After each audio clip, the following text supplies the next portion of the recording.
So আমি এখন যাচ্ছি বাসে। সো এখানকার পাবলিক ট্রান্সপোর্ট অনেক ভালো, অনেক নাইস, কমফোর্টেবল। আমি যে এরিয়াতে থাকি বিশেষ করে।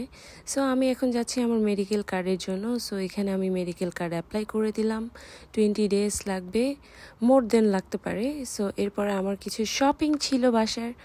আজকে আমি নিলাম জুস, কিছু ফ্রুটস, ডিম অ্যান্ড ব্রেড, বিকজ এগুলো খুব কুইক ফুড, আপনি কুইকলি খেতে পারবেন।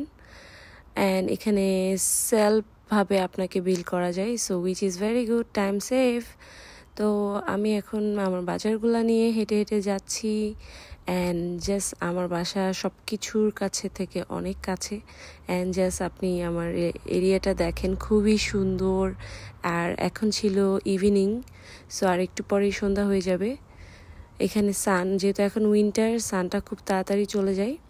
বাসায় আসলাম, একটা কফি খাবো, জাস্ট নাইস একটা কফি। অ্যান্ড কফি বানাইলাম, কফি বানায়া বসলাম। আমার রুমমেট কুক করছিল, ওর কুক শেষ হলে আমি আমার কুকিং শুরু করব। সো আজকে আমি চিকেন নিয়ে আসছি অ্যান্ড চিকেন কুক করব। নেক্সট ভিডিওতে আপনারা আমার চিকেন ভিডিও দেখবেন যে কীভাবে আমি মেক করি, অ্যান্ড আপনারাও করতে পারেন। সো এখানে আমি আমার একটু লাইট ফুড খেয়ে নিলাম কফির সাথে, একটা ব্রেড খেয়ে ফেললাম। সো ব্রেডটা ছিল হচ্ছে আপনার ব্রাউন ব্রেড, এটা খুবই nice and healthy. So yes,